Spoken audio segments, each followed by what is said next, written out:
Hello साथियों, कैसे हैं।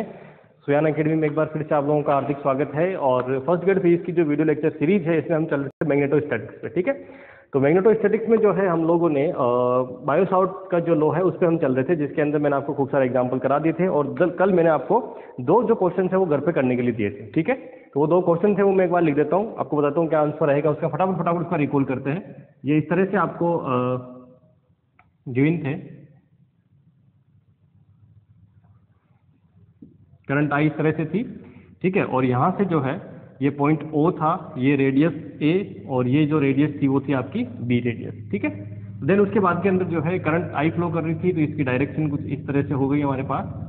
ठीक है, ये इसकी डायरेक्शन हो गई थी। पॉइंट ए पे आपको मैग्नेटिक फील्ड फाइंड आउट करना था। ठीक है, तो आप अगर देखें पॉइंट ए पे मैग्नेटिक फील्ड, तो वायर तीन तरह के हैं। पहला वायर ये, दूसरा, तीसरा और चौथा वायर। तो वायर नंबर एक, ठीक है, इसका अगर मैं आंसर देखूं तो जो वायर नंबर एक है उसमें जो मैग्नेटिक फील्ड आएगा वो कितना आएगा, जीरो। क्योंकि देखिए एंगल कितना बन रहा है, इन दोनों पॉइंट का जो एंगल है इस पे कितना बन रहा है, जीरो जीरो, तो sine theta one theta two zero, तो कितना आ जाएगा, जीरो। सिमिलरली जो है जो तीन है उस तीन की वजह से भी मैग्नेटिक फील्ड कितना बनेगा, क्योंकि दोनों एंगल कितना आ रहे हैं इस पे, जीरो जीरो, तो कितना आएगा, जीरो। तो इसका मतलब जो वायर इसके पैरेलल है या इस पॉइंट पर आ रहा है उस पर क्या होगा, कोई मैग्नेटिक फील्ड नहीं होगा। ठीक है, इसी तरह से इसका कोई मैग्नेटिक फील्ड नहीं होगा। तो मैग्नेटिक फील्ड किसकी वजह से होगा, 2 और 4 की वजह से होगा। ठीक है, तो 2 और 4 की वजह से अगर मैग्नेटिक फील्ड देखें तो किस तरह से होगा, पहले देखते हैं 2 के लिए। ठीक है, तो 2 के लिए इस वायर को क्या करना पड़ेगा, इस तरह से पकड़ेंगे, तो इसका मतलब उंगलियां किधर जा रही है, अंदर की तरफ। तो इसका मतलब इसकी वजह से जो मैग्नेटिक फील्ड है वो कौन सा है, अंदर की वजह से है। और इसकी वजह से अगर देखें तो यहाँ से देखिए आप, किधर आ रहा है, इस पॉइंट के ऊपर, इस पॉइंट के ऊपर इस 2 की वजह से कौन सा आ रहा है, बाहर की ओर मैग्नेटिक फील्ड। इस डायरेक्शन में कौन सा आ रहा है, बाहर की ओर मैग्नेटिक फील्ड आ रहा है। तो इसका मतलब क्या होगा कि इस B point, sorry O point के ऊपर इन दोनों के मैग्नेटिक फील्ड का क्या होगा, डिफरेंस आएगा हमारे पास। ठीक है, तो अगर मैं बी नेट की बात करूं, ठीक है, पहले तो आप देखिए कि इसके अंदर सेकंड के अंदर B2 कितना आता है। ठीक है, तो ये B2 कितना होगा, डिस्टेंस कितनी है, परपेंडिकुलर डिस्टेंस इसकी B, वायर की परपेंडिकुलर डिस्टेंस कितनी है B। और दूसरा क्या बन रहा है, ये सेगमेंट बन रहा है। क्या बन रहा है, जो सेगमेंट बन रहा है। तो मैंने आपको बताया था कि अगर मान लीजिए कोई ऐसा सेगमेंट होता है और ये सेंटर है, इस तरह से एंगल जो है थीटा बनता है, तो क्या होता है magnetic field B equal to mu zero I upon 2r theta upon 360 degree. ये है अपने पास, ठीक है, थीटा अपॉन 360 डिग्री। तो अब यहाँ से देखिए थीटा कितना है इस केस के लिए, दोनों ही केस के लिए देखिए, इस वायर से इस वायर तक जाते तो एंगल कितना बन रहा है, 90 डिग्री का एंगल बन रहा है। ठीक है, कितना एंगल बन रहा है, 90 का एंगल बन रहा है। तो B2 कितना है, तो हो जाएगा म्यू जीरो आई अपॉन 2। अब R कितना है, 2 के लिए, 2 के लिए R कितना है, B है ना, तो B, और कितना हो गया 90 अपॉन 360 डिग्री। तो 90 अपॉन 360 डिग्री कितना हो जाएगा, mu zero I upon 2B 4, तो 4 से कैंसिल आउट होगा तो कितना हो जाएगा, 2 टाइम्स म्यू नॉट आई। भाई कितना आएगा, ये आ जाएगा आपके पास 1/4 आएगा ना, तो 1/4 आएगा तो ये हो जाएगा 8 है ना, 1/4 आएगा तो कितना हो जाएगा, म्यू जीरो आई अपॉन, ठीक है, नीचे 4 आएगा, 2 से मल्टीप्लाई करेंगे 8 आ जाएगा। डायरेक्शन क्या होगी, क्योंकि हमने ये लिया तो डायरेक्शन आ रही है आपके पास इनसाइड, नहीं सॉरी आउटसाइड। तीसरा, चौथा केस लेते हैं। चौथे वाले में क्या होगा, चौथा अपने छोटा वाला सेगमेंट, इसमें भी क्या बनेगा, सेम चीज, B4 is equal to mu zero I upon 2a, क्योंकि रेडियस कितनी है अब इसकी, या परपेंडिकुलर डिस्टेंस कितनी है, रेडियस बोल सकते हैं जिसको, कितनी है, a है। ठीक है, 90 अपॉन 360 डिग्री कितना हो जाएगा, mu zero I upon 8a। ठीक है, और ये डायरेक्शन। अब इन दोनों में से बड़ा कौन सा है, ठीक है, तो बड़ा कौन सा होगा, B4 जो है वो B2 से बड़ा होगा। क्यों बड़ा होगा, क्योंकि देखिए बाकी सब तो कांस्टेंट सेम आ रहे हैं, इसमें क्या आ रहा है 1/8, इसमें आ रहा है 1/b। तो इसका मतलब क्या है कि क्यों है बड़ा, तो इसका रीजन है, रीजन ये है कि a is less than b। तो जब a is less than b है तो इसका मतलब क्या होगा, ये वाला वैल्यू बड़ी होगी, ये वाली वैल्यू कम होगी। तो अल्टीमेटली जो b नेट होगा वो b नेट क्या हो जाएगा, b नेट हो जाएगा B4 माइनस B2। ठीक है, B4 माइनस B2, और टोटल मिला के किधर होगा, क्योंकि ये छोटा है ये बड़ा है, तो इसका मतलब जो रिजल्टेंट मैग्नेटिक फील्ड होगा किधर होगा, इस डायरेक्शन में होगा। ठीक है, तो कुल मिला के वैल्यू क्या बन जाएगी, ये बन जाएगी mu zero I upon 8 1/a minus 1/b, और ये मैग्नेटिक फील्ड जो होगा वो ये वाला बड़ा होगा, तो इस अंदर की तरफ, सॉरी क्या हो जाएगा, अंदर की तरफ मैग्नेटिक फील्ड हो जाएगा। ठीक है, तो ये आपका जो है वो आंसर होगा इस वाले क्वेश्चन का। ठीक है, चलिए नेक्स्ट क्वेश्चन मैंने कौन सा दिया था, इसी के तरह का एक क्वेश्चन और दिया था। ठीक है, वो था जब दो आपस में सर्कुलर लूप थे और वो दोनों एक दूसरे क्या थे, परपेंडिकुलर थे, सेंटर दोनों का सेम था ना। तो वो इस तरह से था कि ये एक मान लीजिए पहला लूप है, ये इसका सेंटर है, ये आपके दूसरा लूप है, ठीक है, दोनों में करंट फ्लो कर रही है, ठीक है। तो करंट किस डायरेक्शन में फ्लो कर रही है, करंट जो है इसमें इस डायरेक्शन में फ्लो कर रही है, इसमें इस डायरेक्शन में फ्लो कर रही है ना, दोनों में करंट जो है वो आई सेम है, दोनों में करंट आई जो है वो सेम है, दोनों की रेडियस भी क्या है, सेम है, यानी कि ये रेडियस भी कितनी है, आर। तो मैं क्या करूंगा, इसको इस तरह से एक्सिस में बदल देता हूँ, तो ये हमारी एक्स एक्सिस हो गई, ये वाई एक्सिस हो गई, ठीक है। अब मैग्नेटिक फील्ड देखना है, तो रिंग की वजह से सेंटर पे मैग्नेटिक फील्ड कितना रहता है वो आपने फाइंड आउट कर रखा है, रिंग की वजह से सेंटर पे जो मैग्नेटिक फील्ड रहता है वो आपने फाइंड आउट कर रखा है, ठीक है, म्यू 0 आई अपॉन 2a, जो भी रेडियस होगी आई अपॉन 2r, ठीक है। अब उसके साथ साथ दूसरा केस क्या है, दूसरा केस ये है कि इसकी डायरेक्शन क्या होगी, क्योंकि देखो मैग्नेटिक फील्ड जो है वो क्या है, वेक्टर क्वांटिटी, तो वेक्टर की तरह हमें जोड़ना पड़ेगा। तो पहले इस रिंग के लिए देखते हैं, है ना, जो वर्टिकली रिंग है, तो वर्टिकली रिंग के अंदर क्या करोगे आप, इसको इस तरह से पकड़ोगे, ठीक है। तो रिंग को जब आप पकड़ोगे वायर को, तो इस सेंटर के ऊपर क्या हो रहा है, वो एक्स डायरेक्शन में आ रहा है उसका, ठीक है। कैसे आ रहा है, अगर इस रिंग को मैं पकड़ता हूँ इस तरह से, मान लीजिए ये है वायर हमारे पास, है ना, ये इसमें क्या है, परपेंडिकुलर है, थोड़ा बन नहीं रहा, चलिए ये परपेंडिकुलर है, ठीक है। अब ये आपके इस तरह से दिख रहा है, तो ये सेंटर पे देखना है, तो करंट किस डायरेक्शन फ्लो कर रही है, नीचे की ओर फ्लो कर रही है, तो इसका मतलब इसको जब मैं ऐसे पकड़ूंगा करंट की डायरेक्शन में और उंगलियां घुमा रहा हूं, तो उंगलियां इधर से तो अंदर जा रही है, उधर से बाहर आ रही है ना, इस तरह से मैग्नेटिक फील्ड होगा, ठीक है। मैग्नेटिक फील्ड किस तरह से होगा इसके अंदर, अगर मैं देखना चाहूँ तो ये इस तरह से, उंगलियां किधर जा रही है, इस तरफ जा रही है, ठीक है, इधर से क्या हो रही है, बाहर आ रही है, तो इस पॉइंट पे देखूंगा तो मैग्नेटिक फील्ड क्या होगा, एक्स डायरेक्शन में, ठीक है। इस पॉइंट में मैग्नेटिक फील्ड क्या होगा, एक्स डायरेक्शन में, तो यानी कि मैग्नेटिक फील्ड की डायरेक्शन क्या हो जाएगी, इसको मैं 1 मान लेता हूँ, इसको मैं 2 मान लेता हूँ, जो हॉरिजॉन्टल वाली है ना, तो 1 की वजह से जो मैग्नेटिक फील्ड होगा वो कौन सी डायरेक्शन में होगा, एक्स डायरेक्शन में होगा। इसी की वजह से देखें तो यहाँ पे देखेंगे तो क्या होगा, करंट की डायरेक्शन क्या है, ये वाली, है ना, जब करंट की डायरेक्शन ये वाली है, तो जब आप इसको पकड़ोगे ऐसे, तो मैग्नेटिक फील्ड किधर होगा, वाई एक्सिस की डायरेक्शन में, ठीक है। तो यहाँ से जो मैग्नेटिक फील्ड में अगर देखूंगा इसकी वजह से, यानी कि जो B2 होगा वो किस में होगा, वाई एक्सिस डायरेक्शन में होगा, ठीक है। अब आप देखिए कि B1 और B2, ठीक है, ये दोनों क्या होंगे, इक्वल मैग्नीट्यूड में, ठीक है, मैग्नीट्यूड में दोनों क्या होंगे, इक्वल, क्या होंगे, म्यू 0 आई अपॉन 2r, क्योंकि दोनों की रेडियस कितनी है, r है, तो 2r हो गया, ठीक है। लेकिन डायरेक्शन की बात करें तो क्या लिखेंगे, चलिए मैं एक एक को लिख देता हूँ। तो अगर मान लीजिए ये B1 होगा तो इसकी डायरेक्शन क्या हो जाएगी, ये हो जाएगी एक्स कैप डायरेक्शन, ठीक है। दूसरा, अगर B2 लिखूंगा तो B2 क्या हो जाएगा, म्यू 0, अच्छा वेक्टर फॉर्म है तो वेक्टर में लिख लीजिए, म्यू 0 आई अपॉन 2r और वाई कैप डायरेक्शन।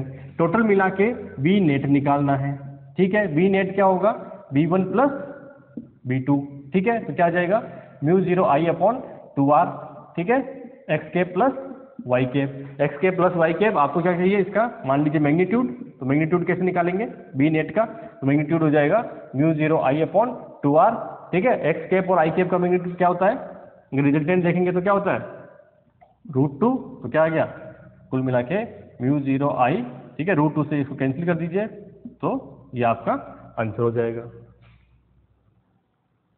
ठीक है भाई। रिजल्टेंट क्या होगा, यही होगा इसका रिजल्टेंट, फाइनली फाइंड आउट करेंगे तो क्या करेंगे, एक्स कैप का स्क्वायर प्लस वाई कैप का स्क्वायर, ठीक है, दोनों को जोड़ देंगे, जोड़ने पे क्या आएगा भाई, एक्स कैप क्या है यूनिट वेक्टर, वाई कैप क्या है यूनिट वेक्टर, तो 1 + 1 का रूट, 1 + 1 का रूट हो गया √2 से कैंसिल आउट हो गए, तो फाइनल जो मुझे आंसर मिलेगा वो आंसर क्या मिल जाएगा, ये आंसर मिल जाएगा हमारे पास म्यू 0 आई अपॉन √2r, ठीक है।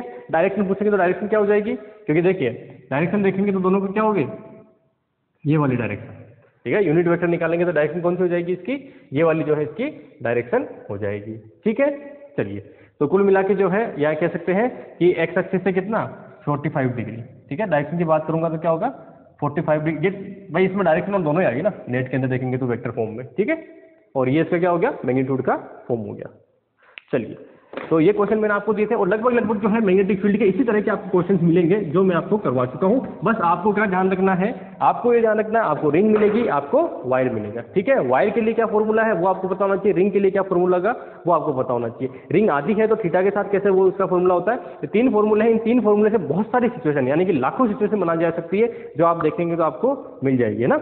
चलिए, तो यहाँ तक जो है अपना ये वाला कंसेप्ट जो है मैग्नेटिक फील्ड का वो कंप्लीट होता है। अब मैग्नेटिक फील्ड निकालने के लिए, क्योंकि देखो इससे मैग्नेटिक फील्ड फाइंड आउट करना थोड़ा सा टिपिकल होता है, ठीक है। तो अब जो नेक्स्ट मैग्नेट अपने निकालेंगे मैग्नेटिक फील्ड, जैसे वहाँ था गाउस का नियम, है ना। एक तो हम इलेक्ट्रिक फील्ड निकालते थे, तो इलेक्ट्रिक फील्ड निकालने का सीधा सीधा फॉर्मूला तो हमने वो लगाया था एक तो, ठीक है, कि आप क्या करते हैं, स्फीयर मानते हैं, चार्ज मानते हैं, उस चार्ज के अकॉर्डिंग फिर उसको सोल्व करते हैं इक्वेशन को, वो सारी फाइंड आउट करते हैं। फिर हमने क्या देखा था वहाँ पे था गाउस का नियम। तो गाउस का नियम जब हमने पढ़ा, जब हमने काल्पनिक यानी कि जो इमेजनरी जो अपना एक सरफेस था गाउसियन सरफेस, उसको हमने जो है इमेजिन किया। देन उसके बाद में हमने क्या लगाई, वो फॉर्मूला लगाया गाउसियन लॉ का, ठीक है, कि उसमें जो चार्ज है वो इंक्लूड करके वो सारी जो चीज़ें थी।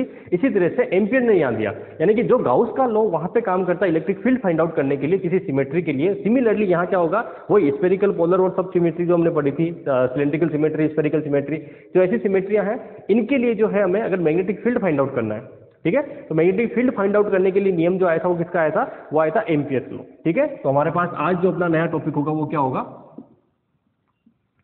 Ampere's law. ठीक है, एम्पियर्स लॉ जो है, Ampere's law and its application हम देख लेंगे। ठीक है, तो एम्पियर्स लॉ ने क्या कहा था, एम्पियर्स लॉ ने ये कहा था कि अगर मान लीजिए आपके पास कोई क्लोज सरफेस है ना, क्या होना चाहिए, पहले बात तो एक क्लोज सरफेस आर्बिट्ररी कोई होना चाहिए। ठीक है, इस आर्बिट्ररी क्लोज सरफेस के अंदर मान लीजिए कोई करंट I1 I2 ऐसे बहुत सारी करंट है, ठीक है, फ्लो कर सकती है करंट।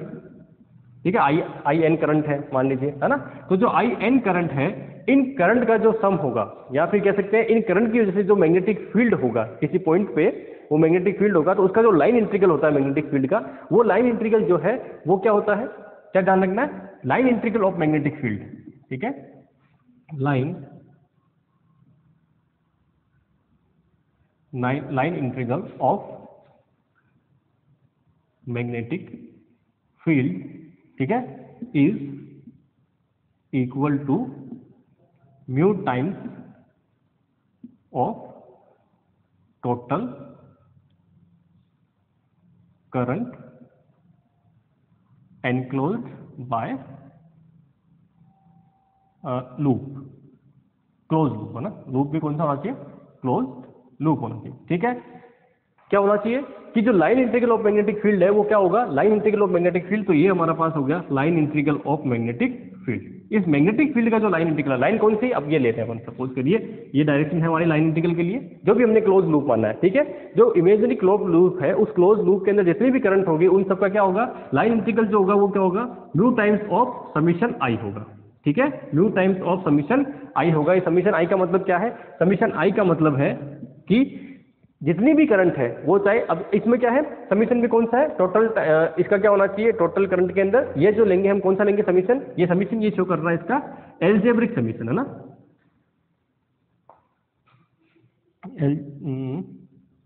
एल्जेब्रिक सम, सम कौन सा होना चाहिए, एल्जेब्रिक सम। आपको मैंने स्टार्टिंग में पढ़ाया था, ठीक है, मैंने कई बार आपको बोला है कि एक नॉर्मल सम होता है जिसमें आप नंबर ऐड करते हो, उसमें कोई डायरेक्शन की कोई मतलब नहीं अपने को। दूसरा कौन सा होता है, वेक्टर सम, जिसमें हम डायरेक्शन के साथ जोड़ते हैं, एक्स कैप का एक्स कैप में, वाई कैप का वाई कैप में, जेड कैप का जेड कैप में, वो कौन सा हो गया, वेक्टर सम। एक होता है एल्जेब्रिक सम। एल्जेब्रिक सम का मतलब हुआ, एल्जेब्रा में सिर्फ दो ही चीज होती है। ठीक है, एक अगर हम कोई पॉइंट ले रहे हैं, उस पॉइंट के अंदर की ओर, एक पॉइंट के बाहर की ओर। ठीक है, अगर पॉइंट से बाहर हम जा रहे हैं तो क्या होगा, उसका मतलब है वहां पे वो जो वैल्यू है वो क्या हो रही, कम हो रही, तो उसको हमें क्या लेना है, नेगेटिव। और अगर कोई पॉइंट पर आ रहा है, ठीक है, कोई वैल्यू अगर पॉइंट पर आ रही है तो इसका मतलब क्या होगी, पॉजिटिव। ठीक है, तो इसका मतलब क्या है कि इस करंट क्या होगी, करंट की डायरेक्शन कोई भी हो सकती है, इस सरफेस से बाहर की तरफ जा सकती है, सरफेस के अंदर की तरफ आ सकती है। ठीक है, जिस क्लोज लूप के ना, तो इसका मतलब क्या हुआ, उस क्लोज लूप के अंदर हमें क्या लेना है, एल्जेब्रिक सम लेना उस पॉइंट के ऊपर। ठीक है, अंदर आने वाली करंट और बाहर जाने वाली करंट, बाहर जाने वाली नेगेटिव में और अंदर आने वाली पॉजिटिव में, सिर्फ दो ही डायरेक्शन होती है, पॉजिटिव और नेगेटिव। ठीक है, और कोई डायरेक्शन नहीं होती है। ठीक है, चलिए, तो हमें क्या लेना है यहाँ पे, एल्जेब्रिक सम लेना है। तो क्या हो गया, line integral of the magnetic field is equal to mu times of, is equal to mu times of the total current enclose by the close loop, यानी क्लोज लूप से जो हमारे टोटल करंट है उसको एनक्लोज करके, और जो हमारी करंट मिलेगी उसको क्या करो, म्यू टाइम्स से मल्टीप्लाई कर दो। मल्टीप्लाई करने पे म्यू नॉट टाइम्स है ना, म्यू नॉट टाइम्स से क्या करेंगे, मल्टीप्लाई किया, मल्टीप्लाई करने पे जो हमें लाइन इंटीग्रल इक्वल बराबर होगा। ठीक है, वहां जब इलेक्ट्रिक फील्ड में थे तब हम क्या करते थे, एरिया इंटीग्रल था यहाँ पे। ठीक है, अभी क्या हो रहा है, लाइन इंटीग्रल। ठीक है, वहां क्या था, एरिया इंटीग्रल, वो किसके इक्वल था, टोटल क्यू अपॉन या Q enclose upon epsilon not के। ठीक है, यहाँ पे थोड़ा सा बस वो चेंजेस होगा, तो अगर वो चीज आपको दिमाग में, तो ये चीज आप आराम से कर सकते हैं। यहाँ पे क्या की लाइन इंटीग्रल हो रहा है, वहां पे क्या था, सरफेस इंटीग्रल था, बस ये दिमाग में आपको रखना है। ठीक है, अब इस एम्पियर्स लॉ जो है इसके हमें क्या देखते हैं, एप्लीकेशन, क्योंकि इंपॉर्टेंट चीज क्या है, आपके एम्पियर्स लॉ नहीं आएगा, आपके क्या आएगा, एप्लीकेशन आएंगे इसके। ठीक है, चलिए इसको थोड़ा सा और मॉडिफाई कर सकता हूँ। क्या मॉडिफाई कर सकता हूँ कि मान लीजिए जे की फॉर्म में अगर पूछ लेते, क्योंकि आपको जे की फॉर्म में पूछा जाएगा, तो हमारे पास ये लाइन इंटीग्रल था अभी जस्ट हमने जो फाइंड आउट किया। टोटल करंट को मैं सिर्फ आई लिख रहा हूँ अभी यहाँ पे। ठीक है, टोटल करंट जो मैंने समीशन करने पे क्या आ रही है, टोटल करंट मेरी आई आ रही है, तो ये मेरा क्या हो गया, एम्पियर्स लॉ। ठीक है, अब यहाँ से जो है, जो ये हमारी आई है, इसको मैं क्या लिख सकता हूँ, J dot D A integral, ठीक है।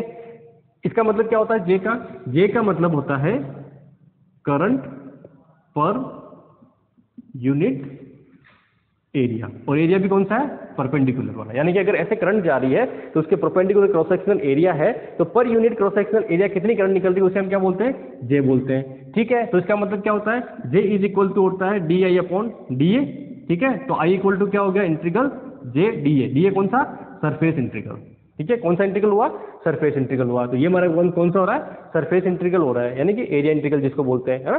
तो एरिया इंटीग्रल हो रहा है, ये मेरे पास क्या है, टोटल करंट, इसको मैं यहाँ रख देता हूँ। तो इक्वेशन क्या बन जाएगी, V D L is equal to, ठीक है, mu zero J D A. अब लाइन इंटीग्रल को क्या मैं सरफेस इंटीग्रल में कन्वर्ट कर सकता हूँ क्या, कौन से इक्वेशन से करते हैं, लाइन इंटीग्रल को सरफेस इंटीग्रल के लिए स्टोक्स कर्ल थ्योरम, ठीक है। ये मैंने आपको स्टार्टिंग में पढ़ाया था। स्टोक्स कर्ल थ्योरम अगर मैं लगाता हूं तो स्टोक्स कर्ल थ्योरम क्या कहती है, स्टोक्स जो कर्ल थ्योरम है वो ये कहती है कि कोई भी फील्ड है उसका जब आप लाइन इंटीग्रल करते हैं तो वो क्या होगा, कर्ल ऑफ, ठीक है। कर्ल ऑफ के लिए मैं ये कर देता हूं, फील्ड और किसके बराबर हो जाएगा, एरिया इंटीग्रल के बराबर हो जाएगा, ठीक है। किसके बराबर हो जाएगा, एरिया। तो इसका मतलब इसको मैं कन्वर्ट कर सकता हूं, इसको मैं कन्वर्ट करूंगा तो किस में कन्वर्ट हो जाएगा, ये हो जाएगा कर्ल लेके इसका क्या कर देंगे, सरफेस इंटीग्रल कर देंगे, ठीक है। म्यू जीरो एस, सॉरी जे क्या होती है, वेक्टर क्वांटिटी, ठीक है। आगे समझ में, तो ये चीज हो गई यहाँ से। अब दोनों तरफ क्या हो रहा है, एरिया इंटीग्रल हो रहा है, तो एरिया इंटीग्रल हो रहा है तो क्या कर सकते हैं, इसको इस तरफ लाके माइनस करेंगे और वो D is not equal to 0। Then उसके बाद हमारे पास इक्वेशन जो मिलेगी वो क्या मिल जाएगी, अच्छा मैंने एक चीज कर दी, कर्ल है ना यहाँ पे, ये देखो डाइवर्जेंस नहीं करना, क्या करना, कर्ल करना, ठीक है। तो ये जो curl B is equal to mu naught J, curl is equal to mu naught J, इसे हम क्या बोलते हैं, इसे बोलते हैं integral form of Ampere's law. ये क्या है, integral form of Ampere's law, और ये क्या है, differentiation form of Ampere's law, यानी कि डिफरेंशिएशन की फॉर्म में लिखेंगे, क्योंकि यहाँ क्या हो रहा है, ये हो रहा है डिफरेंशिएशन एक तरह से, क्योंकि डेल का मतलब क्या है, डेल और डेल एक्स, डेल और डेल वाई, डेल और डेल जेड, आई जे के अंदर, ठीक है, ठीक है। तो ये क्या हो रहा है, डिफरेंशिएशन मैग्नेटिक फील्ड का, यहाँ क्या हो रहा है, मैग्नेटिक फील्ड का इंटीग्रल हो रहा है, ठीक है। जब ये दोनों फॉर्म, तो हमें जो दिया रहेगा उसके अकॉर्डिंग हम फॉर्मूला फाइंड आउट करेंगे, ठीक है। कहाँ यूज करेंगे, अगर मैग्नेटिक फील्ड पूछा है, ठीक है, अगर बी आपको पूछा है, बी इट इज नॉट, ये क्वेश्चन मार्क है, ठीक है, बी क्वेश्चन मार्क है, तो हम कौन सा फॉर्मूला यूज करेंगे, ये वाला फॉर्मूला यूज करेंगे, और करंट आपको गिवन होगी, ठीक है। जब आपको जे पूछा है, ठीक है, जब आपको जे पूछा है तो कौन सा फॉर्मूला यूज करेंगे, ये वाला, ठीक है। जैसे वहां क्या करते थे, वहां हम करते थे divergence E is equal to minus divergence E is equal to rho upon epsilon nought करते थे, ठीक है। तो रो जब निकालना था तो हम इलेक्ट्रिक फील्ड गिवन था तो क्या करते थे, रो डिफरेंशियल वाला फॉर्मूला यूज करते थे, ठीक है। और जब हमें इलेक्ट्रिक फील्ड फाइंड आउट करना था तो कौन सा फॉर्मूला यूज करते थे, इंटीग्रल वाला, कि integral E dot D is equal to Q upon epsilon nought वाला, ठीक है। तो कुल मिलाकर जो है वो सिमिलरिटी चल रही है, ठीक है, सिमिलरिटी चल रही है, बस दिमाग में क्या रखना है, लाइन इंटीग्रल और सरफेस इंटीग्रल दोनों चीजें दिमाग में होनी चाहिए, ठीक है। चलिए यहाँ से मैं इसको मिटाता हूँ। तो हमने differential form of Ampere's law and integral form of Ampere's law है वो यहाँ से देख लिया है, ठीक है। अब जो नेक्स्ट है इसके अंदर कुछ क्वेश्चन कर लेते हैं ना। तो क्वेश्चन जो है आपके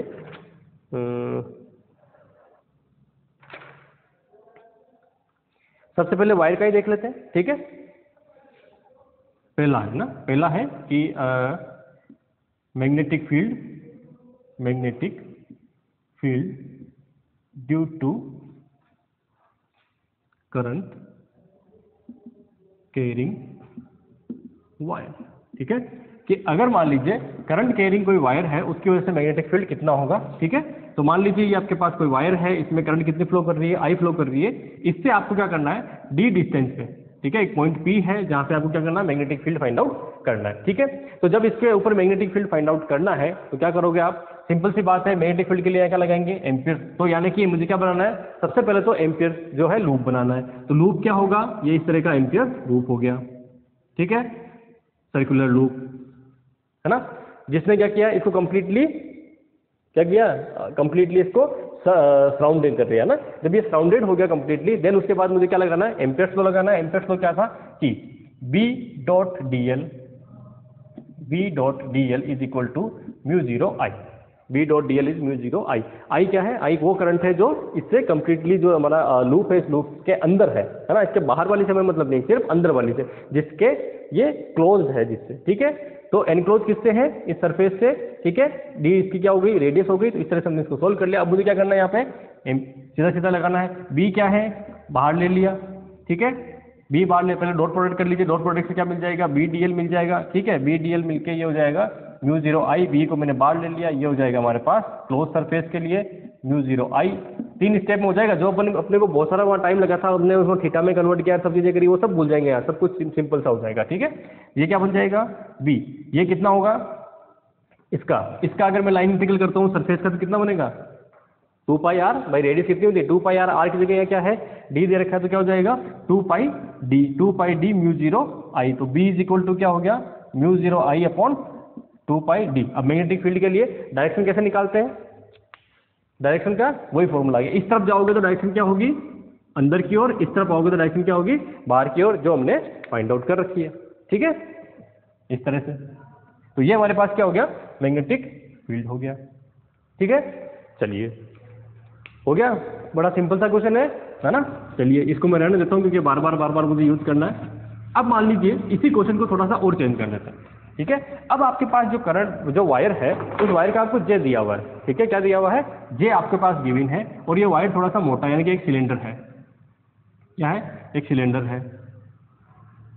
और इसमें जो करंट फ्लो कर रही है इस तरह से, टोटल करंट कितनी है? आई है, ठीक है। तो इसका क्या होगा? इनसाइड और आउटसाइड दोनों मैग्नेटिक फील्ड फाइंड आउट करने हैं। कहाँ मैग्नेटिक फील्ड फाइंड आउट करना है? इनसाइड मैग्नेटिक फील्ड और outside magnetic field find out करना है, ठीक है। तो मैं क्वेश्चन पढ़ देता हूँ। क्वेश्चन है, a steady current I is flowing in a long cylindrical wire of radius small a, है ना। स्मॉल ए रेडियस का कोई सिलेंडर है, ठीक है। Find the magnetic field both inside and outside the wire if current is uniformly distributed. तीनों चारों कैसे रहा हूँ? Current is uniformly distributed over outside the wire, ठीक है। कि अगर मान लीजिए करंट जो है वो डिस्ट्रीब्यूटेड है, एक सेकंड, तीनों केस ले रहा हूं ताकि आपको एक मिनट में समझ में आ जाए, है ना। पहले वाला केस भी हमने देख लिया था सिंपल वायर के लिए। अब हम कह रहे हैं कि अगर करंट जो है वो यूनिफॉर्मली डिस्ट्रीब्यूटेड है। कहाँ डिस्ट्रीब्यूटेड है? फर्स्ट केस के अंदर। क्वेश्चन आपने लिख लिया होगा ना। फर्स्ट केस क्या है? Current is uniformly distributed, uniformly distributed कहाँ है? Uniformly distributed over outside the wire, over outside the wire, ठीक है। जैसी कंडीशन है उसके अकॉर्डिंग हमारा फॉर्मूला लगेगा। आउटसाइड द वायर, तो इसका मतलब क्या हुआ? इसका मतलब सिंपली ये है कि करंट जो है क्या हो रही है? इसकी सिर्फ सरफेस में से फ्लो कर रही है, ठीक है। करंट कितनी है? आई। रेडियस कितनी है इसकी? ए रेडियस है, ठीक है। तो फर्स्ट केस के लिए अगर मैं देखूं, तो फर्स्ट केस के लिए क्या हो जाएगा? अगर मैं एम्पियर फ्लो लगाता हूं, ठीक है, बी इनसाइड के लिए, ठीक है, B inside DL equal to mu zero I, ठीक है। तो आई कितना होगा? जब मैं इनसाइड की बात करता हूं तो ये मान लीजिए एक्सिस है इसकी, ठीक है। इससे मैंने क्या किया? ये एक पॉइंट लिया पी यहाँ पे, तो ये मैंने क्या किया? गाउसियन सरफेस बनाया। जब मैंने ये गाउसियन सरफेस बनाया तो क्या इसके अंदर कोई करंट रहेगी क्या? क्योंकि करंट कहाँ है? हमने पहले कंडीशन लगाती है uniformly distributed over the outside of the wire, यानी कि वायर के सरफेस पे है ओनली, आउटसाइड में, अंदर कोई करंट फ्लो कर ही नहीं रही है, ठीक है। तो जब अंदर कोई करंट फ्लो नहीं कर रही है तो इसका मतलब क्या हुआ? ये जो करंट होगी कितनी होगी? इसके अंदर सरफेस के अंदर करंट वो होगी जीरो। इस केस के अंदर करंट कितनी है? जीरो। तो जब जीरो करंट है तो इसका मतलब इनसाइड का जो मैग्नेटिक फील्ड है वो कितना आ जाएगा? जीरो आ जाएगा। और जब आपको मैग्नेटिक फील्ड निकालना है आउटसाइड का, ठीक है, आउटसाइड अगर कोई पॉइंट लूंगा मैग्नेटिक फील्ड निकालने के लिए, यानी कि मैंने पॉइंट कौन सा लिया? ये वाला पॉइंट लिया, जस्ट अपने थोड़ी देर पहले देखा था, है ना। तो इस पॉइंट के लिए क्या होगा भाई? इस पॉइंट के लिए सिंपली जो करंट है वो क्या है? कंप्लीट आई करंट हो जाएगी। और अगर वो डिस्टेंस कितनी है? आर है, मान लीजिए यहाँ से डिस्टेंस कितनी है? स्मॉल आर डिस्टेंस है, ठीक है। तो ये कितना हो जाएगा? B out is equal to 2 pi R mu zero I, ठीक है।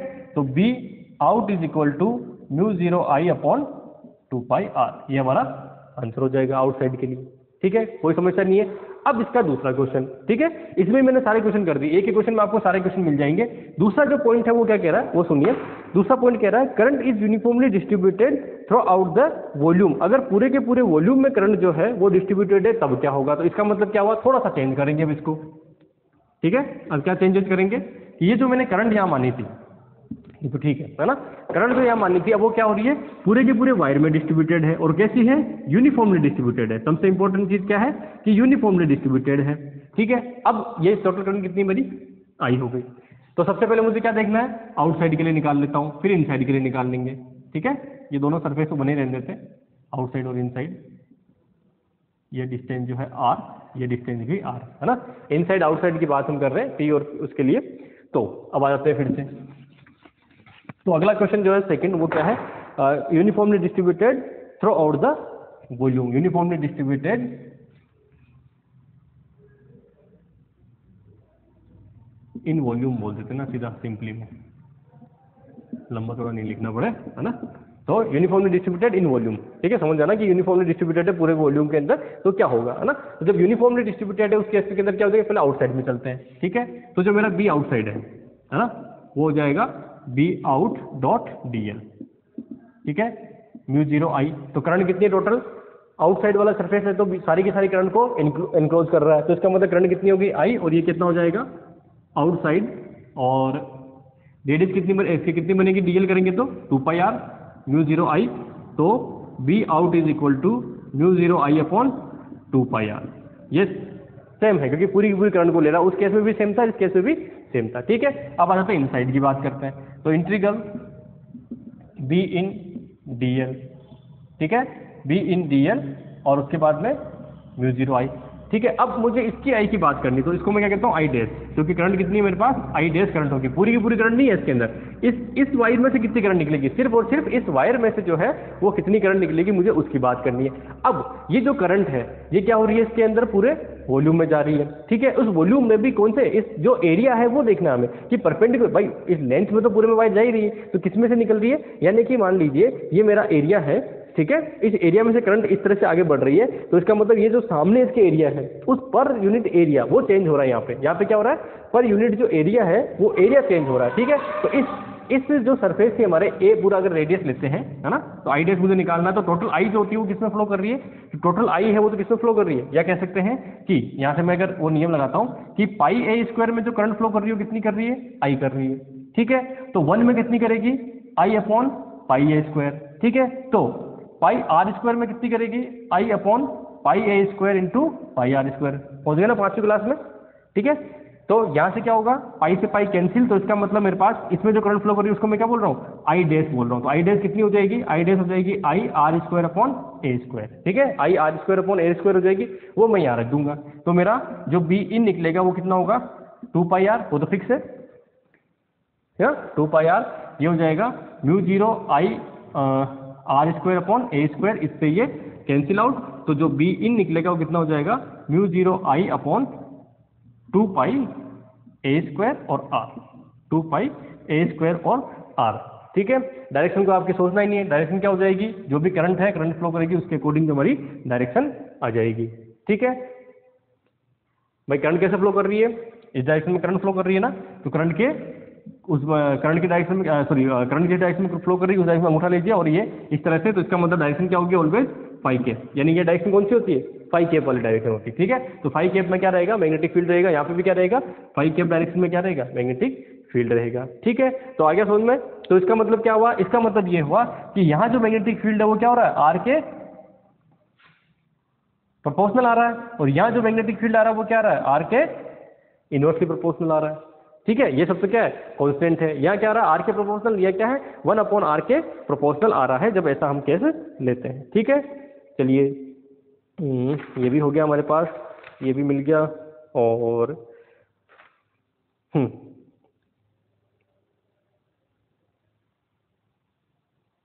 थर्ड केस के अंदर आते हैं ना, थर्ड केस भी, हाँ थर्ड केस है।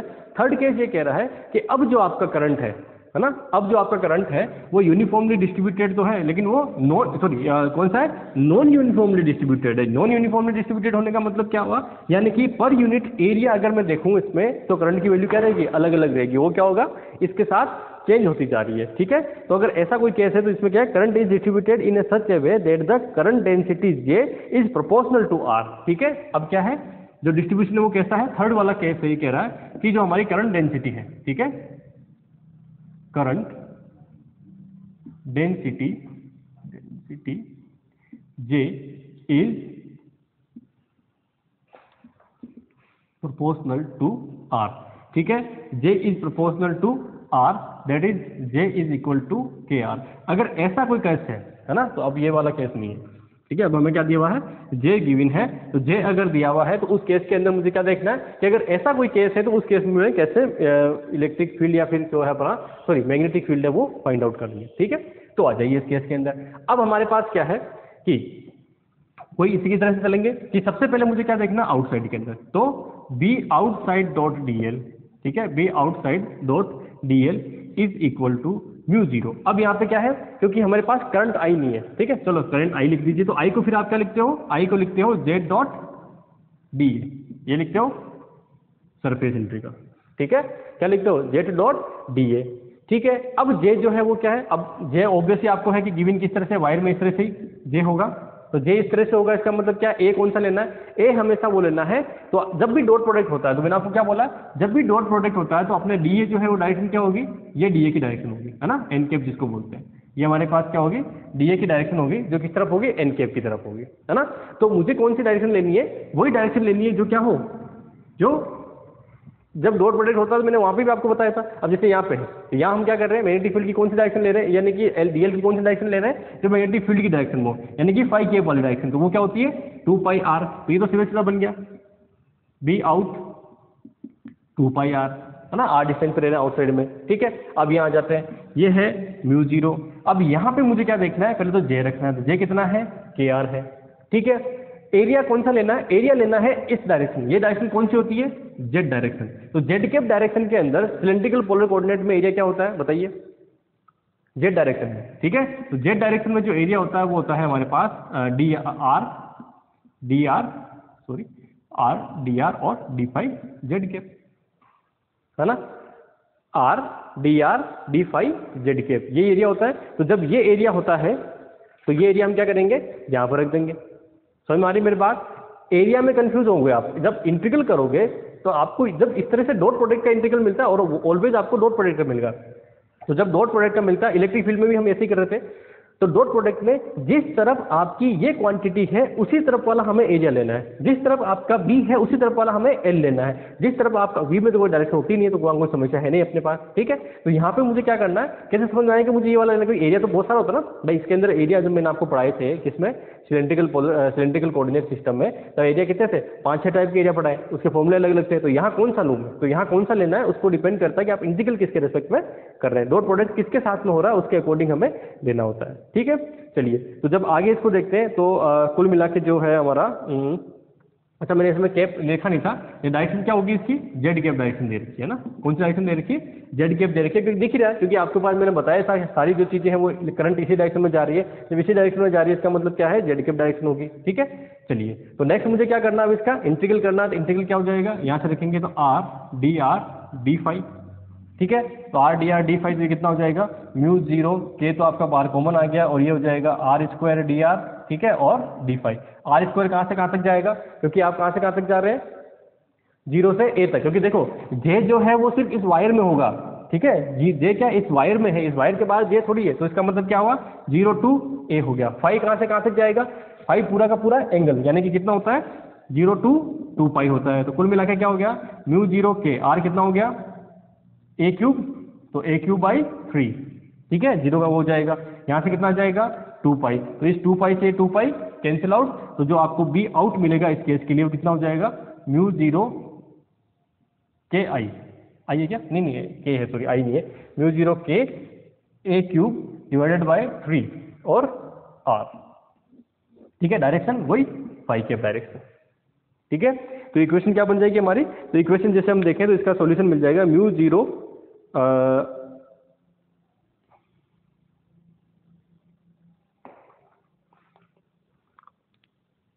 ये आपका क्या हो जाएगा सॉल्यूशन। अब मान लीजिए आपको ये किसमें पूछ ले, आई की फॉर्म में पूछ ले, ठीक है। अगर ये किसकी फॉर्म में पूछ ले, आई की फॉर्म में पूछ ले, तो आई की फॉर्म में हम कैसे फाइंड आउट करेंगे वो देख लेते हैं, ठीक है। तो आई की फॉर्म में देखें तो यहाँ से देखिए, टोटल करंट जो होती है वो कितनी होती है, आई, ठीक है, टोटल करंट कितनी होती है, आई, और वो कितनी हो जाएगी, वो हो जाएगी जे डॉट डी ए, है ना। इसको मैं और भी कन्वर्ट कर सकता हूँ, भाई आपको ऑप्शन या तो ये मिल जाएगा, अगर मान लीजिए ऑप्शन में ये मिले, आपको ऑप्शन में मिले आई मिले, तो आई कैसे फाइंड आउट करोगे, तो रिप्लेस करना पड़ेगा। तो आई के लिए क्या करोगे, यहाँ से फिर से ये इंटीग्रल करोगे, ये इंटीग्रल कितना आ जाएगा, ये आ जाएगा म्यू 0 के ए क्यूब अपॉन 3 और साथ में 2 पाई, ये आई मिलेगा।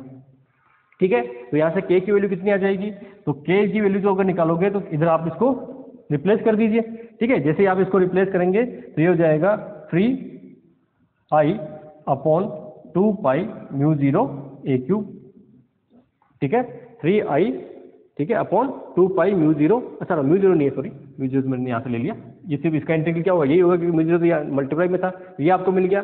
के को अगर आप यहाँ से रिप्लेस कर देते हैं तो आपको क्या मिल जाएगा, नया फॉर्मूला मिल जाएगा आई की फॉर्म में, वो क्या मिल जाएगा, तो बी आउट, है ना, B out is equal to, क्योंकि के अगर देखिए अगर आपको ये गिवन है तो आपको ऑलवेज है कि अगर आपको प्रोपोर्शनल लिखा है और के गिवन नहीं है, के हमने माना है तो उसको हम रिप्लेस कर देंगे, और अगर के ऑलरेडी दिया हुआ है तो आपको के की फॉर्म में ये मिल जाएगा। ठीक है, तो नॉर्मली आपको जब एग्जाम में दिया जाएगा तो ये वाला इस तरह से दिया जाएगा, क्यों, क्योंकि आपको आगे और स्टेप सोल्व करना पड़ रहा है तो वो थोड़ा सा लेंदी हो जाएगा, लेकिन क्योंकि दे भी सकते हैं, मतलब है ना, क्योंकि सिर्फ और सिर्फ इन्होंने प्रोपोर्शनल लिखा हुआ है, तब हमने के हमने माना, तो हमने माना तो उसको रिप्लेस भी तो करना पड़ेगा, तो हम रिप्लेस यहाँ से कर देंगे। भाई टोटल करंट कितनी है मेरे पास, आई है, उस केस में कितना हो जाएगा। ठीक है, तो ये क्या बन जाएगा हमारे पास, यहाँ वैल्यू रख देते हैं, तो ये हो गया म्यू 0 ए क्यूब अपॉन 3r, है ना, उसके बाद के की वैल्यू, तो के कितना होगा 3i अपॉन 2 पाई ए क्यूब से ए क्यूब कैंसिल, 3 से 3 कैंसिल, तो कुल मिला के कितना हो जाएगा म्यू 0 आई अपॉन, ठीक है, म्यू 0 आई अपॉन ये हो गया 2 पाई और म्यू 0 आई अपॉन 2 पाई और एक आर बचा, हाँ ठीक है, म्यू 0 आई है ना, ये 3 कैंसिल आउट हुआ है, यहाँ से ये 3 कैंसिल आउट हुआ है, 3 से 3 कैंसिल आउट, ए क्यूब से ए क्यूब कैंसिल आउट, तो क्या हुआ mu 0 I upon 2 pi R. ठीक है, mu 0 I upon 2 pi R जो है ये क्या हो जाएगा इसका अपना कुल मिला के आंसर हो जाएगा फाइनल। ठीक है, तो वही चीज यहाँ मिल रही है, अगर आपको आई करंट दी हुई तो हमने क्या निकाला था, mu 0 I upon 2 pi R निकाला था। ठीक है, ये कौन सा हमारे पास आउटसाइड वाला। अब मान लीजिए यही क्वेश्चन होता है वो इनसाइड के लिए, ठीक है, यही क्वेश्चन किसके लिए होता है, इनसाइड के लिए होता है, तो ये फॉर्मूला सेम चल देगा यहाँ तक, है ना,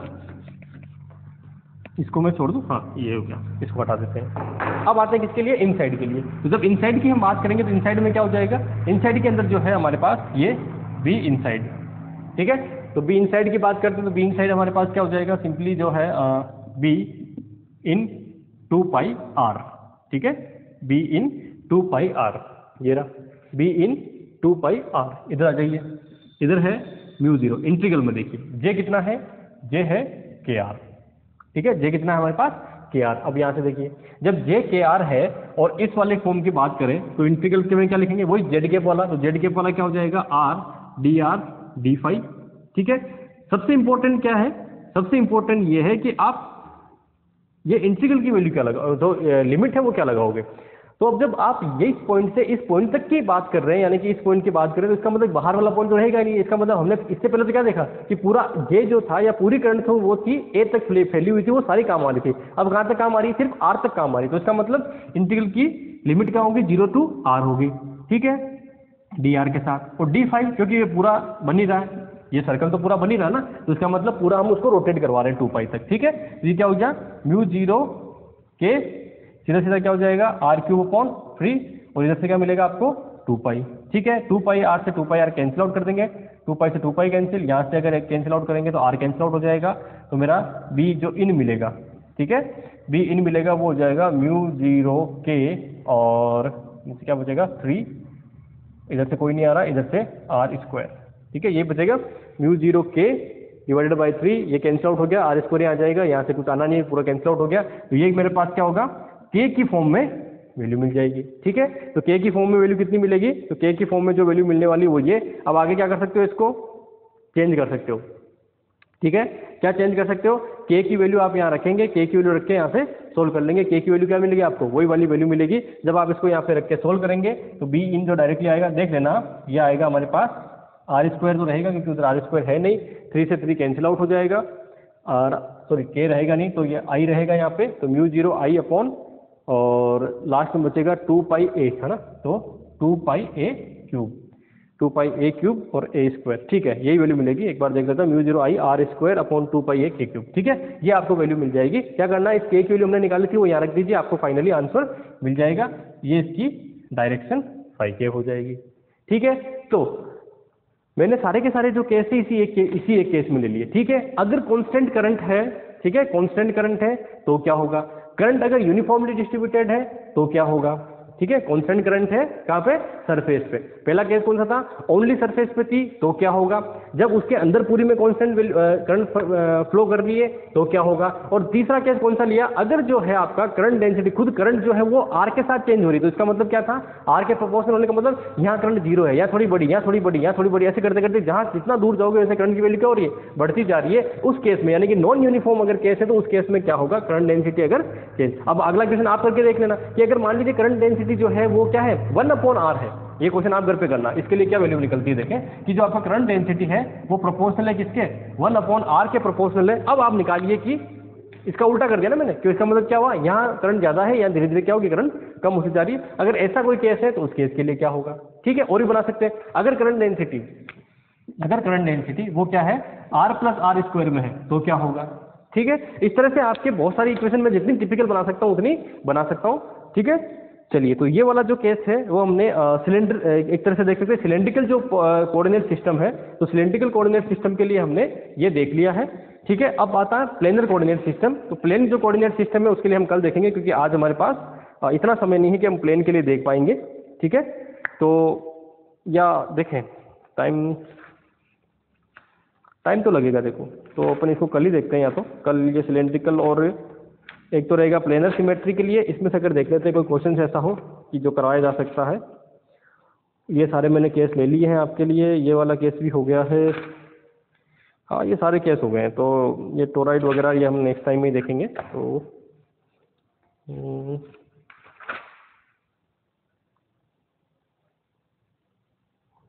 चलिए ऐसा करते हैं, एक प्लेन शीट वाला ले लेते हैं, देन उसके बाद नेक्स्ट अभी टाइम है अपने पास थोड़ा सा 5 मिनट के लिए, तो 5 मिनट में प्लेन शीट तो हो जाएगी। तो प्लेन शीट के लिए हम एमटीएस लगा के और उसको देखते हैं कि ये तो जो था वो सिलेंड्रिकल सिमेट्री के लिए था। तो सिलेंड्रिकल सिमेट्री तो हमने देख लिए। अब सिलेंड्रिकल के बाद में अगर प्लेनर सिमेट्री तो उसके लिए क्या होगा। तो आपके पास क्या है, एक एमटीएस लो चल रहा है, इनफाइनाइट शीट है ना, एक क्या है आपके पास नया केस है कि इनफाइनाइट जो है वो शीट है ना, infinite sheet with k = kx है ना, infinite sheet with k = kx।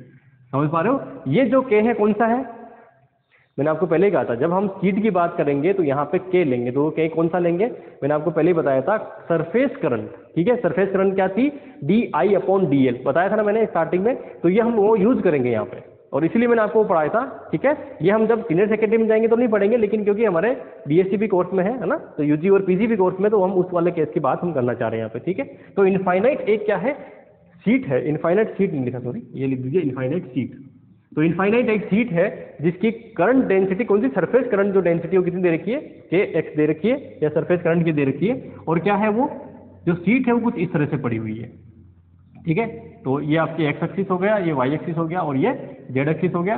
तो शीट जो है वो कुछ इस तरह से पड़ी हुई है, इसको इधर से ले लेते हैं।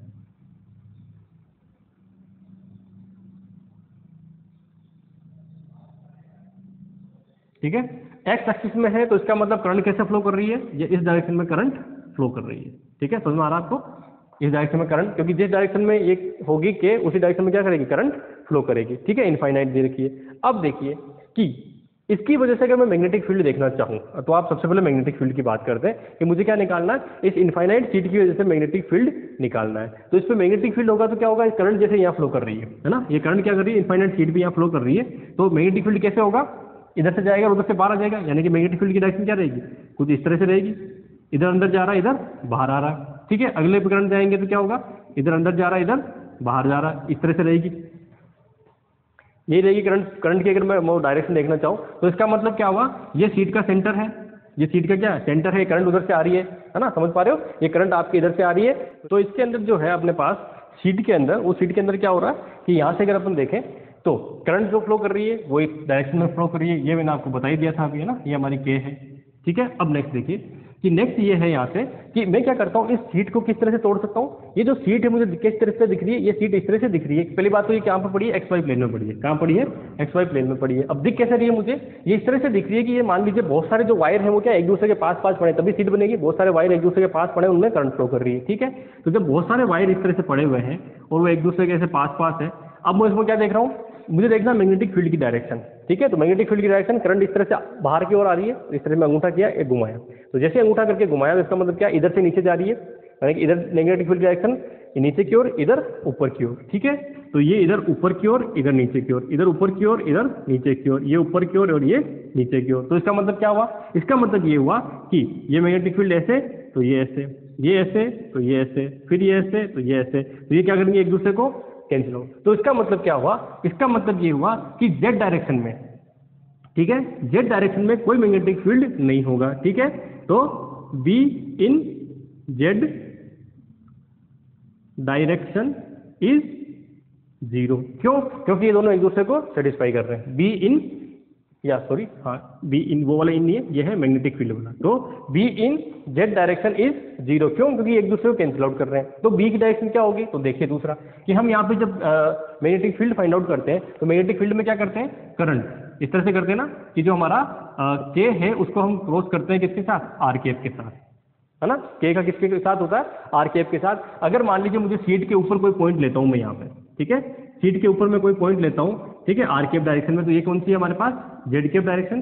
सीट के नीचे अगर कोई पॉइंट लेता हूँ आर कैप, तो क्या है, माइनस जेड कैप डायरेक्शन, ये रहेगी, ठीक है। तो आर कैप डायरेक्शन अगर मैं देखना चाहूँ सीट के ऊपर वाले पॉइंट पे, ठीक है, तो सीट के ऊपर किसी पॉइंट पे जाता हूँ, तो वो क्या हो जाएगी, के की डायरेक्शन क्या है, एक्स कैप, ठीक है, इंटू, या मैं कह सकता हूँ डायरेक्शन क्या होगी, के कैप इंटू आर कैप। तो के कैप क्या है हमारे पास, एक्स कैप है, तो एक्स कैप क्रॉस ऊपर वाले पॉइंट पे देखिए, तो ऊपर वाले पॉइंट का मतलब है Z is greater than zero. Z is greater than zero पे क्या हो जाएगा मैग्नेटिक फील्ड, ये देखिए एक्स क्रॉस जेड कैप। अब आ जाइए उसके अंदर कि ये हमारा एक्स वाई और जेड यही चलते हैं, तो एक्स क्रॉस जेड कैप, तो इसका मतलब क्या हुआ, माइनस वाई कैप, या क्या आ रहा है, माइनस वाई कैप। और अगर नीचे के पॉइंट की बात करूं, ये इस वाले की, इस वाले में क्या हो रहा है, X cap cross minus Z cap, तो क्या आ रहा है, प्लस का वाई कैप आ रहा है, ठीक है। तो इसका मतलब क्या हुआ, इसका मतलब ये हुआ इस सीट की वजह से अगर हम ऊपर के पॉइंट पे देखते हैं, सीट के ऊपर अगर कोई पॉइंट लेते हैं, तो वो डायरेक्शन क्या हो जाएगी, माइनस वाई कैप। तो इसका मतलब क्या होगा, यहाँ पे अगर मैग्नेटिक फील्ड की डायरेक्शन होगी तो कौन सी होगी, ये मैग्नेटिक फील्ड की डायरेक्शन होगी। इस वाले पॉइंट पे देखूंगा तो मैग्नेटिक फील्ड की डायरेक्शन कौन सी होगी, ये वाली मैग्नेटिक फील्ड की डायरेक्शन हो जाएगी, ठीक है। अब आ जाइए, अब निकालते हैं मैग्नेटिक फील्ड। ये तो आ गया हमारे पास डायरेक्शन का, ठीक है। अब आता है मैग्नेटिक फील्ड। तो मैग्नेटिक फील्ड कैसे निकालते हैं, वही गॉसियन सरफेस लेंगे, बी डॉट डीएल लेंगे और किसके बराबर कर देंगे उसको, जो भी हमारी करंट होगी, है ना, म्यू जीरो आई के इक्वल, आई मतलब जो भी एनक्लोज होगी, है ना, इसको मैं एनक्लोज लिखता हूँ। एनक्लोज का मतलब है, या आप समझ गए, एनक्लोज का मतलब जो भी हम सरफेस लेंगे, जो भी हम वो लूप लेंगे, उस लूप में से कितनी करंट निकलती है। तो मैं क्या करता हूँ, इनफाइनाइट सीट है, तो यहाँ पे मैंने एक लूप लिया, ठीक है। इस लूप की लेंथ कितनी है, एल लेंथ है, लूप की लेंथ कितनी है, एल लेंथ है। तो अब लूप की डायरेक्शन कौन सी लेनी है, मैग्नेटिक फील्ड की डायरेक्शन में। तो फील्ड की डायरेक्शन कौन सी है, ये वाली, ठीक है। तो ये मेरे पास इस तरह से डायरेक्शन लूंगा भाई। मैग्नेटिक फील्ड की डायरेक्शन कौन सी है, ये है ना, ऊपर की तरफ तो इधर है और नीचे की तरफ इधर है, तो हमने दोनों डायरेक्शन हमने ले ली उस डायरेक्शन के अंदर, ये हमने वो लूप बना दिया। अब यहाँ से जो है चार वर्ड है, ये कितना होगा, स्मॉल होगा, क्योंकि सीट है पतली सी, तो वो वहां से क्या बनेगा कि बी डॉट एल या B L plus zero plus B L plus zero, है ना, B L zero, B L और जीरो, क्योंकि उधर मैग्नेटिक फील्ड है ही नहीं, ठीक है, तो वो सब जीरो हो गया। कुल मिला के किसके बराबर है, म्यू जीरो आई के बराबर। अब मुझे आई गिवन है क्या, यहाँ पे आई गिवन नहीं है, मुझे क्या है, के गिवन है। तो आई और के में क्या रिलेशन होता है कि K is equal to D I upon D L, ठीक है। दूसरा अगर एल दिया हुआ तो क्या हो जाएगा, आई इज इक्वल टू के एल, है ना, आई इज इक्वल टू क्या हो जाएगा, के एल। तो आई इक्वल टू के एल, तो यहाँ लिख दूंगा मैं के एल। इस एल से ये, अच्छा पहले एल कैंसिल नहीं, पहले जोड़ देते हैं, तो क्या हो जाएगा, two B L equal to mu zero K L. इस एल से एल कैंसिल, तो बी इज इक्वल टू क्या हो जाएगा, mu zero K upon two, B is equal to mu zero K upon two. अब ये क्या लिखेंगे इस तरह से कि for Z is greater than zero, for Z is greater than zero, direction क्या है, माइनस जे कैप, तो B is equal to mu zero K upon to और माइनस वाई कैप, ठीक है। For Z is less than zero, less than zero के लिए क्या हो जाएगा, B is equal to μ0k/2 और yk। ठीक है, ये हमारा सॉल्यूशन हो जाएगा, बड़ा सिंपल सा है। ठीक है, ये न्यूमेरिकल, ये जो क्वेश्चन है, ये क्वेश्चन आपके एग्जाम में आने की पूरी संभावना है। ठीक है, क्योंकि सीट का एग्जाम्पल जो अभी सीट का जो क्वेश्चन है अभी तक आपके एग्जाम में आया नहीं है। वो जो पुराने वाले एग्जाम मैंने जो लिए हैं वायर के लिए, ठीक है, जे के लिए, वो हम देख चुके हैं, वो तो कई बार एग्जाम में आ भी चुका है। ठीक है, तो उसमें भी जे का जो आपको सीधा नहीं पूछेंगे, आपको कौन सा पूछेंगे, जे अगर किसी आर का फंक्शन हो, जो हमने लास्ट में किया था वो वाला, या फिर ये सीट वाला बड़ा सिंपल सा होता है। इस सीट वाले में क्या हुआ, डायरेक्शन बड़ा इंपॉर्टेंट है। ठीक है, डायरेक्शन को निकालना तो हम किससे निकालेंगे, या तो इससे निकालें या फिर हमारे जो फिजिकल जो फिनोमिना है उसके अकॉर्डिंग जो है कह सकते हैं कि नॉर्मल जो हमने रूल्स पढ़े हैं करंट मैग्नेटिक फील्ड के, या तो उससे निकाल लीजिए, या फिर आप मैथमेटिकल जो टूल है उस मैथमेटिकल फॉर्मूले से निकाल लीजिए जो हमारे पास गिवन है। ठीक है, तो आज के लिए इतना ही काफ़ी है। ठीक है, मेरे हिसाब से आपने नई चीज़ें सीखी है और सीखते रहिए और मेरा हौसला बढ़ाते रहिए, क्योंकि अभी कुछ टाइम से जो है वो सब्सक्राइबर है वो नहीं बढ़ रहे हैं। ठीक है, और उसके साथ साथ जो है हालांकि टाइम तो बढ़ रहा है लेकिन सब्सक्राइबर नहीं बढ़ रहे हैं। तो मैं आपसे गुजारिश करूंगा कि जो लोग, क्योंकि अभी भी हमारे सब्सक्राइबर जो है जितने होने चाहिए वो राजस्थान में उतने है नहीं। ठीक है, तो जो लोग भी तैयारी कर रहे हैं उनको ये भेजिए। ये क्वेश्चन जो है नेट के लिए भी बड़े होते हैं, सही क्वेश्चन है ना। तो क्योंकि जो इलेक्ट्रोमैग्नेटिक थ्योरी है वो पूरी की पूरी जो है मैंने आपको पहले कहा था यूजी और सब चीजें ले रहे हैं, और यूजी में से इलेक्ट्रोमैग्नेटिक थ्योरी के क्वेश्चन जो आपका बी पार्ट है उसमें खूब क्वेश्चन आते हैं। ठीक है, वो क्वेश्चन मैंने आपने देखे होंगे, यहाँ कुछ मैंने क्वेश्चन करवाए भी हैं। ठीक है, और वो क्वेश्चन जो है क्योंकि आजकल आपके इसमें आरपीएससी ने भी देने लग गए हैं। ठीक है, तो इसलिए मैंने वो सारा एक साथ ही ले लिया है। आई होप आपको अच्छे समझ में आ रहा होगा। ठीक है, और आपसे गुजारिश है कि आप लोग जो है अपने साथियों से कहिए कि भाई वीडियो देखें, लाइक करें, कमेंट करें, जो भी आपको कमी लगे उस कमी के बारे में मुझे बताएं ताकि मैं उसको इम्प्रूव कर सकूं। कुछ मुझे क्वेश्चंस के लिए आया कि भाई सर आप क्वेश्चंस जो है वो हमको सोल्व करने के लिए दीजिए। तो मैं आपको पहले ही बता देता हूँ, जो भी आपके पास बुक हो, है ना, क्योंकि मैं बहुत सारे क्वेश्चन यहाँ दे नहीं सकता, मेरे पास समय की थोड़ी कमी रहती है, क्योंकि ऑलरेडी मैं जॉब में हूँ, तो मैं टाइम निकाल कर ये अपने 1-2 घंटे, क्योंकि मुझे एक वीडियो लेक्चर बनाने के चक्कर में 2 घंटे मुझे निकालने पड़ते हैं। मुझे खुद देखना भी पड़ता है थोड़ा बहुत कि नेक्स्ट कौन सा पढ़ाना है, किस तरीके से पढ़ाना है, क्या छुड़वाना है, क्या नहीं, क्योंकि मेरे पास तो सारा मटेरियल है, तो मैं वो सारा मटेरियल तो आपको नहीं करवा सकता। ठीक है, तो क्या छुड़वाना है, क्या आपके स्टैंडर्ड का है, उस स्टैंडर्ड से आगे नहीं बढ़ना है, तो बहुत सारी चीज़ें मुझे देख के फिर ये वीडियो लेक्चर बनाना पड़ता है, तो मेरा टाइम थोड़ा निकल जाता है उसके अंदर। ठीक है, और एक बार जब ये वीडियो लेक्चर सीरीज कंप्लीट हो जाएगी ना, फिर मैं आपको ढेरों क्वेश्चन करवा दूंगा। ठीक है, क्योंकि फिर मेरा फोकस क्वेश्चन पे रहेगा, मुझे बाकी आगे देखना नहीं है, और मैं कोशिश कर रहा हूँ कि फटाफट इसको कंप्लीट करूँ। ठीक है, कई बार होता है कि बीच में मुझे व्यस्तता की वजह से समय नहीं मिल पाता है, लेकिन फिर भी मैं कोशिश कर रहा हूँ, जितना मेरे से एफर्ट हो सकता है मैं एफर्ट लगा रहा हूँ। ठीक है, और क्वेश्चन की जहाँ तक बात रही, तो आप कोई सी बुक उठा लीजिए, आप चाहे किसी भी जो इंस्टीट्यूट है जहाँ पे आपके अगर 11th-12th को अच्छा करना वो क्वेश्चन अगर आपको देखने हैं, तो आप जो नीट की या आईआईटी की जो भी कोचिंग चलती है उनकी बुक्स वगैरह ले लीजिए, अपने आसपास को तैयारी करने वाले खूब मिल जाते हैं, उनके क्वेश्चन सोल्व करते रहिए। ठीक है, क्योंकि लगभग मैंने सारा कंसेप्ट वो ले लिया है ना, कंसेप्ट मैंने सारा बता दिया, क्वेश्चन आपको ढेरों मिल जाएंगे। नहीं समझ में आता है क्वेश्चन मुझे भेज दीजिए, मेल कर दीजिए, व्हाट्सअप कर दीजिए, उसका सोल्यूशन मैं है नेक्स्ट जो भी वीडियो दूंगा उसके अंदर करा दूंगा। ठीक है, तो अभी इतना ही काफ़ी है। और उसके अलावा यूजी के लिए अगर देखें तो यूजी के लिए मैं आपको बता रहा हूँ कि जो मैंने यहाँ करा रहा हूँ वो तो वो सफिशिएंट है यूजी के लिए, जो मैं ये क्वेश्चंस करा रहा हूँ। दूसरा, यूजी के अंदर मैं जब भी आपको यहाँ फॉर्मूला लिखता हूँ कि यूजी का जो ये फॉर्मूला है, जैसे मैंने पिछले टाइम क्लासिक मोसोटी फॉर्मूला लिखा था, तो वो डायरेक्ट पूछ जाते हैं, तो उस पर आपको गौर करना है ना। मैं लिख देता हूँ फॉर्मूला कि हाँ ये ब्रैकेट करके कि ये फॉर्मूला जो है आपको इंपॉर्टेंट है, तो उसको याद करना है, वो दिमाग में रहना चाहिए, जाते ऑप्शन में टिक लगाना है। ठीक है, यूजी के जो है अगर आपके क्वेश्चन है तो 60% क्वेश्चन ऐसे होते हैं जो सिर्फ टिक लगाने वाले होते हैं, आपको याद होता है और आप टिक लगा देते हैं, और कुछ क्वेश्चन ऐसे होते हैं 40% इनको सोल्व करना पड़ता है। जो सोल्व करने वाले क्वेश्चन है वो मैं आपको करवा रहा हूँ यहाँ पे। ठीक है, चलिए आज के लिए इतना ही काफ़ी है। Thank you very much.